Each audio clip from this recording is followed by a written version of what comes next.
pertama ke kelurahan, baru saya dapat rekomendasi, baru saya naik ke kedutaan.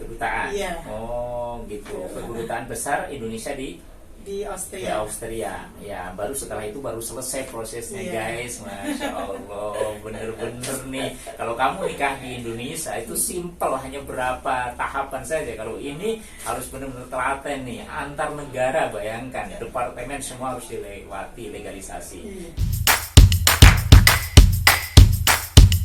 Assalamualaikum warahmatullahi wabarakatuh. Jumpa lagi dengan saya, Mas Faizar, di Serba-serbi Pernikahan. Oke guys, sore hari ini kita gerakan untuk membuka gitu pengantin, dia masuk dari sini tinggal duduk di.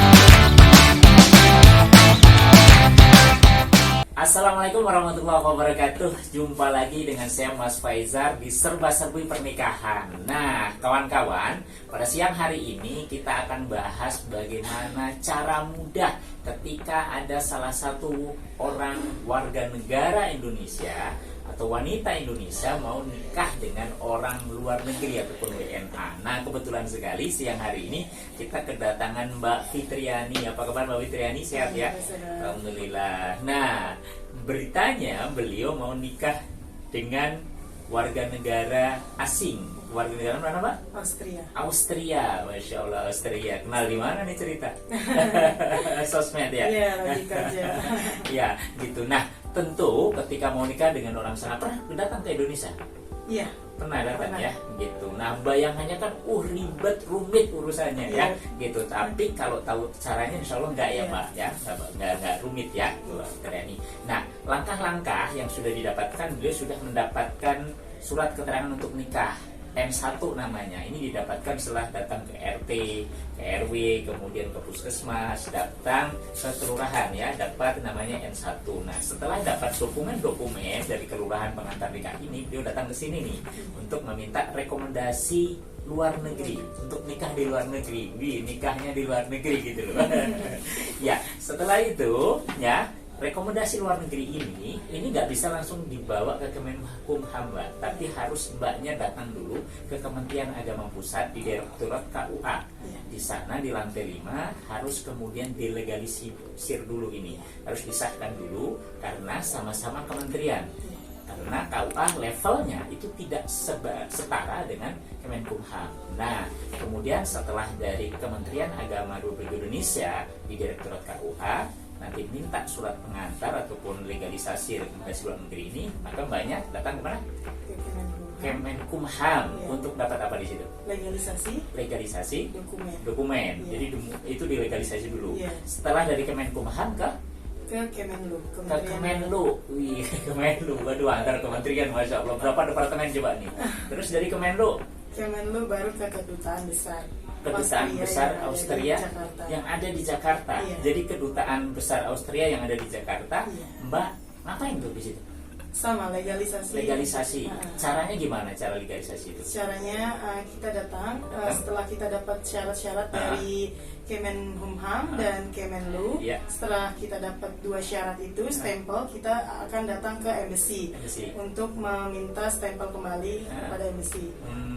Setelah itu, karena syaratnya sudah lengkap, terpenuhi, maka embassy akan memberikan stempel untuk melegalisasi dokumen yang akan dibawa ke Austria. Nah, tadi katanya harus diterjemahkan terlebih dahulu. Ya, setelah itu, setelah kita lengkap dokumen, stempelnya dari Kementerian Agama, terus Kemenkumham dan Kemenlu serta embassy, kita translate dokumen ke penterjemah tersumpah yang direkomendasikan oleh embassy. Oleh embassy Austria di Jakarta. Oh, gitu.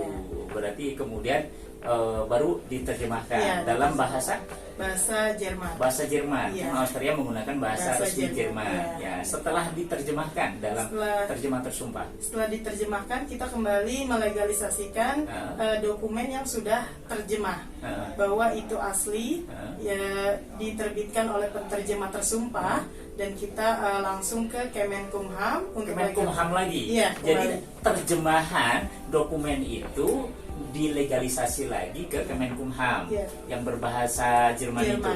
Habis Kemenkumham kembali lagi ke Kemenlu. ke Kemenlu lagi dilegalisasi. Jadi tadi dokumen aslinya yang belum diterjemahkan, sekarang kemudian penerjemah yang tersumpah itu dilegalisasi lagi ke Kemenkumham, kemudian ke Kemenlu. Habis Kemenlu ke kedutaan besar kembali. Balik lagi ke kedutaan besar di Austria di Jakarta, ya gitu. Masya Allah, balik nih muter lagi ya gitu. Nah, setelah dilegalisasi surat penerjemahan dokumen tersumpah itu oleh kedutaan besar Austria di Jakarta, terus mbaknya gimana nih?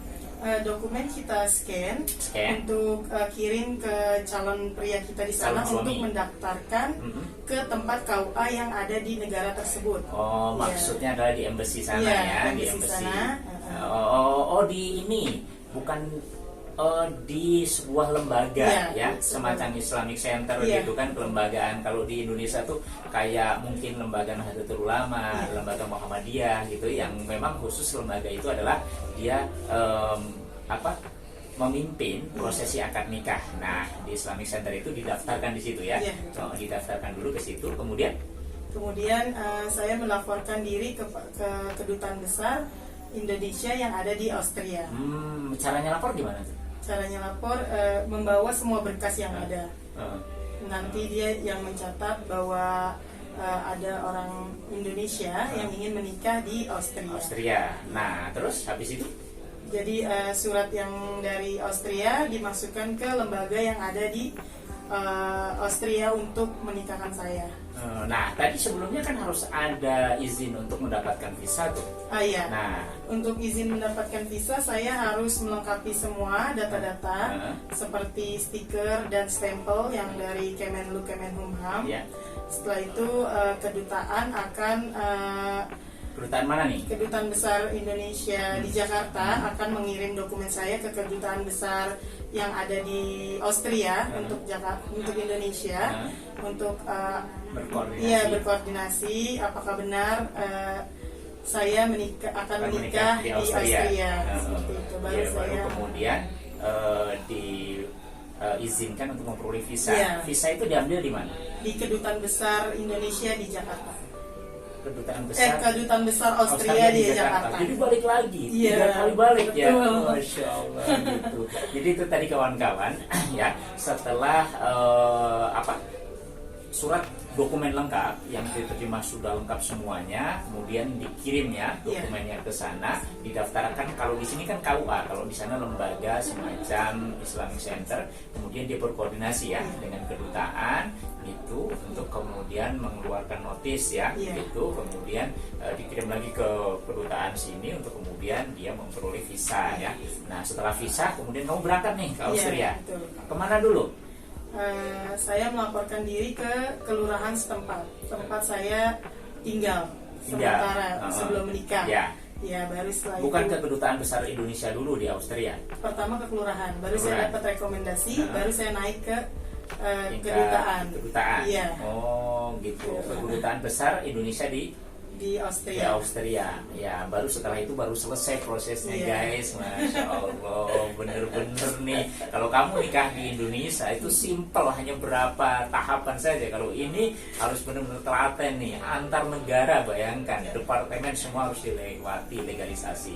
Nah, setelah dapat izin dari kedutaan besar Indonesia di Austria, maka langsung bisa nikah ya. Langsung bisa nikah di sana. Nah, ada ketentuan nih guys. Kalau kemudian dia sudah menikah nih mbaknya sudah menikah dengan suami Australia, maka dalam kurun waktu kurang dari 1 tahun itu harus melaporkan diri dulu ke kedutaan besar Austria di Indonesia di Austria. Kemudian nanti balik ke Jakarta, kurang dari 1 tahun ini harus dicatatkan lagi di sini. Itu jadi di sini nanti didaftarkan pencatatan ya warga negara Indonesia yang menikah di luar negeri, itu dilakukan pencatatan di KUA tempat domisili dia, tempat tinggal. Nanti didaftarkan, tapi ketentuannya harus kurang dari 1 tahun, itu kemudian sudah dilaporkan. Kalau nanti lebih dari 1 tahun harus membuat surat pernyataan. Kenapa terjadi keterlambatan melapor ke KUA di Indonesia?